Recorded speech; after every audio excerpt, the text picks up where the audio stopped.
हरे कृष्ण कृष्ण कृष्ण हरे हरे, हरे राम राम राम हरे हरे। जय श्री कृष्ण। प्यारे भक्तों, आप सभी का मेरे YouTube चैनल जीवन के रंग पर बहुत बहुत स्वागत है। और इसी के साथ आपका बहुत बहुत धन्यवाद कि आपने मेरे साथ मेरे चैनल पर माघ मास के सभी अध्यायों को सुना। तो आज हम इसी कड़ी में माघ मास के अध्याय 29 व अध्याय 30 का श्रवण करेंगे। तो आइए आरंभ करते हैं मोक्ष को प्रदान कराने वाले, नरक से उद्धार करने वाले माघ मास के अध्याय 29 व अध्याय 30 की कथा। एक बार ऋषि वशिष्ठ जी कहते हैं कि हे राजन, माघ स्नान और उपवास आदि महान पुण्य करने वाले मनुष्य इसी प्रकार दिव्य लोक में आते जाते रहते हैं। पुण्य ही सर्वत्र आने जाने का कारण होता है। पुण्य के कारण ही व्यक्ति मृत्यु और जन्म के बंधन में बंधते हैं। पूर्व काल में विप्रवर पुष्कर भी यमलोक में गए थे और वहां पर बहुत से नारकीय जीवों को नरक से निकालकर फिर यहीं आकर पूर्ववत अपने घरों में रहने लगे थे। त्रेता युग में जब भगवान श्री रामचंद्र जी राज्य करते थे, तभी एक समय किसी ब्राह्मण का पुत्र मरकर यमलोक में गया और पुनः वहां पर जी उठा। क्या यह बात तुमने नहीं सुनी है? देवकी नंदन श्री कृष्ण ने अपने गुरु सांदीपनी के पुत्र को, जिसे बहुत दिन पहले ही ग्रह ने अपना ग्रास बना लिया था, पुनः यमलोक से लाकर अपने गुरु सांदीपनी को अर्पण किया था तथा इस प्रकार अपने गुरु को दक्षिणा प्रदान की थी। इसी प्रकार और भी कई मनुष्य यमलोक से लौट कर आए हैं। इस विषय में संदेह नहीं करना चाहिए। अच्छा, यह बताओ अब और क्या सुनने की इच्छा रखते हो? तब राजा दिलीप ने पूछा, हे मुनि, पुष्कर नामक श्रेष्ठ ब्राह्मण कहाँ के रहने वाले थे? वे यमलोक में कैसे आए और किस प्रकार उन्होंने नरक से पापियों का उद्धार किया? कृपा कर मुझे यह सब विस्तार पूर्वक बताइए। यद्यपि आपने मुझे अभी तक माघ मास के संपूर्ण महात्म्य की कथा का श्रवण कराया है, अपनी कृपा से इस कथा का श्रवण भी कराएं। तब वशिष्ठ मुनि जी बोले, हे राजन, मैं महात्मा पुष्कर के चरित्र का वर्णन करता हूँ।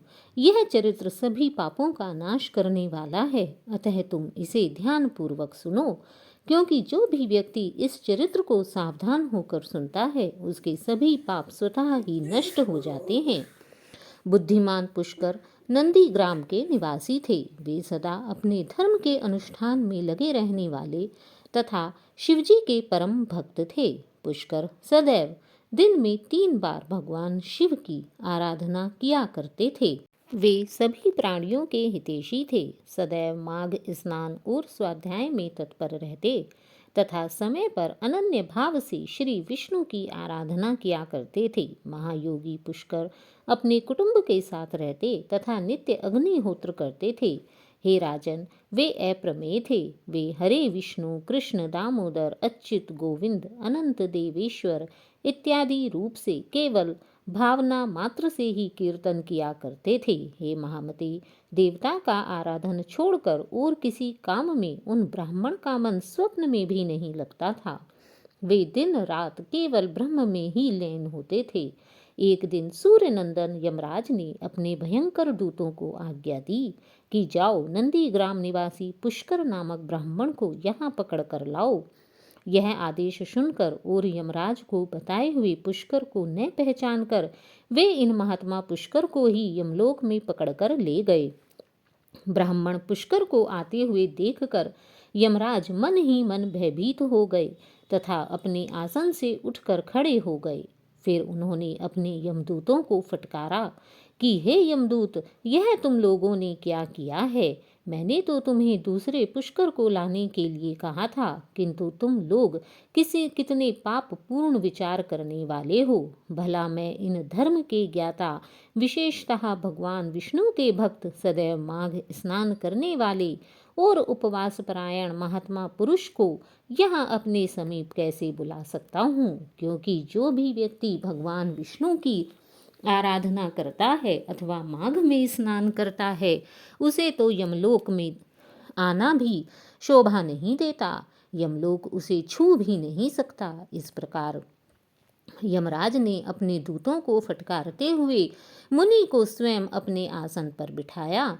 इस प्रकार दूतों को इस प्रकार डांट कर प्रेतराज यम ने पुनः पुष्कर से कहा, हे ब्राह्मण, तुम्हारे पुत्र और स्त्री आदि सभी बांधव बहुत व्याकुल होकर रो रहे हैं, अतः तुम अभी की अभी पृथ्वी पर वापस चले जाओ। तब पुष्कर ने यमराज से कहा, हे भगवान, जहाँ पापी पुरुष यातनामय शरीर धारण करके कष्ट भोगते हैं, उन सब नरकों को मैं देखना चाहता हूँ। कृपा कर मुझे उन सब नरकों के दर्शन कराइए। यह सुनकर सूर्य कुमार यम ने पुष्कर को सैकड़ों और हजारों नरक दिखलाए। तब पुष्कर ने देखा कि उन नरकों में पापी जीव नरकों में पड़े हुए बहुत से कष्ट भोग रहे हैं। कहीं पर कोई पापी शूली पर चढ़ा हुआ है, कहीं किसी को व्याघ्र खा रहा है, किसी से वह अत्यंत दुखी हो रहा है, कहीं कोई तपती हुई बालू पर जल रहे हैं, किसी को कीड़े खा रहे हैं, तो कोई जलते हुए घड़े में डाल दिए गए हैं, कहीं कीड़ों से पीड़ित हैं, कोई अपवित्र वन में दौड़ रहे हैं जिससे उनके अंग छिन्न भिन्न हो रहे हैं, किन्हीं को आरों से चीरा जा रहा है और कोई कुल्हाड़ों से काटे जाते हैं, किन्हीं की खाड़ी कीचड़ में कष्ट भोगना पड़ रहा है, किन्हीं को सुई चुभो चुभो कर गिराया जाता है, तो कोई सर्दी से पीड़ित हो रहे हैं, कोई गर्मी में जल रहे हैं, तो कोई वर्षा से अत्यधिक त्रास को प्राप्त हो रहे हैं। उनको तथा अन्य जीवों को नरक में पड़कर यातना भोगते हुए देखकर उन महान पुण्यात्मा पुष्कर जी को बहुत ही दुख हुआ। उनका हृदय दुख से भर गया तथा वे उनसे बोले, क्या आप लोगों ने पूर्व जन्म में कोई भी पुण्य कर्म नहीं किया था जिससे यहाँ इस नरक में इतनी भयंकर यातनाओं को आपको भोगना पड़ रहा है? कृपा कर मुझे यह सब बतलाइए। जय श्री कृष्ण। तो प्यारे भक्तों, यह है अध्याय 29 की कथा। इसके पश्चात नरक के जीवों ने पुष्कर जी से क्या कहा तथा उनका उद्धार कैसे हुआ, इसकी कथा हम इसके अगले अध्याय 30 में सुनेंगे। तो आइए आरंभ करते हैं इससे आगे की कथा। तब नरक में पड़े हुए उन जीवों ने महान पुण्यात्मा पुष्कर जी से कहा, हे विप्रवर, हमने पृथ्वी पर कोई भी पुण्य नहीं किया था, इसी के कारण से मृत्यु के पश्चात अब हम यातना में पड़कर जलते हुए बहुत से कष्ट उठाते हैं। हमने पराई स्त्रियों से अनुराग किया, हम में से किसी ने दूसरे का धन चुराया, तो किसी ने अन्य जीवों की हिंसा की, हम में से कोई बिना अपराध ही दूसरों पर लांछन लगाता रहा, तो किसी ने ब्राह्मणों की स्वतः ही निंदा करनी आरंभ कर दी, और जिनके भरण पोषण का भार अपने ऊपर था उनको भोजन दिए बिना हम सब पहले ही भोजन कर लेते थे। इन्हीं सब पापों के कारण हम लोग इस नरक अग्नि में आज दग्ध हो रहे हैं। प्यासी गौएं जब जल की ओर दौड़ती हुई जाती तो हम सदा उनके पत्तों को स्वयं उन्हें पत्ते इत्यादि नहीं खिलाते थे, हम उन्हें दूध इत्यादि न देकर हम उनका दूध भी स्वयं ही पी लेते थे। तब भी उनका दूध दूहकर पेट पालने में ही लगे रहते थे। याचकों को दान देने में लगे हुए धार्मिक पुरुषों के कार्यों में हम प्रायः रोड़ा अटकाया करते थे। अपनी स्त्रियों को हम में से कितनों ने ही त्याग कर दिया था तथा दूसरे की स्त्रियों में अनुराग किया करते थे। हम सभी व्रत के से भ्रष्ट हो गए थे, दूसरे के अन्न से ही सदा रुचि रखा करते थे। जहाँ कहीं भी हमें मुफ्त में दूसरे का भोजन मिल जाता वहाँ हम पेट भर खाया करते थे।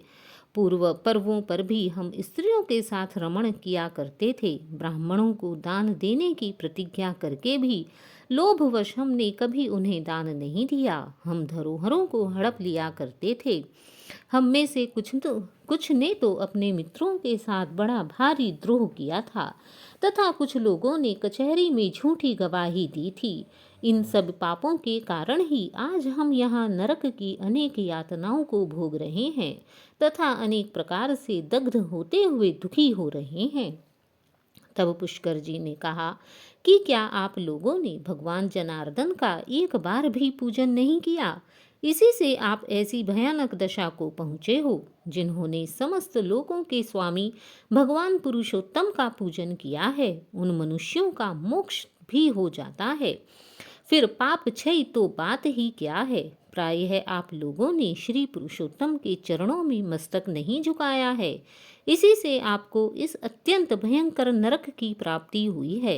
अब यहाँ हाहाकार करने से भला क्या लाभ है। निरंतर भगवान श्री हरि का स्मरण कीजिए, क्योंकि श्री विष्णु समस्त पापों का नाश करने वाले हैं। मैं भी यहाँ जगदीश्वर के नाम का कीर्तन करता हूँ।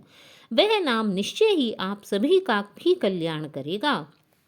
तब पुष्कर जी के ऐसे वचनों को सुनकर नरक के जीव कहने लगे, हे ब्राह्मण, हमारा अंतःकरण अपवित्र है, हम अपने पाप से संतप्त हैं। ऐसे समय में आपके शरीर को छूकर बहने वाली वायु हमें परम आनंद प्रदान कर रही है।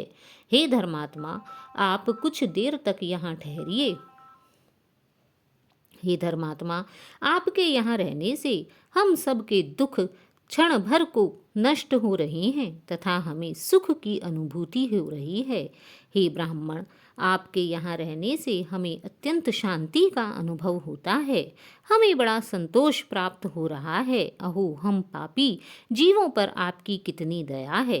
तब यमराज ने कहा, धर्म के ज्ञाता पुष्कर, तुमने नरक को देख लिया है, अब जाओ, क्योंकि तुम्हारी पत्नी दुख और शोक में डूब कर रो रही है। तब पुष्कर भगवान बोले, हे भगवान, मैं इन लोगों को देखकर अत्यंत दुखी हूँ। जब तक इन दुखी जीवों की आवाज़ मेरे कानों में पड़ती है, तब तक मैं कैसे जाऊँ।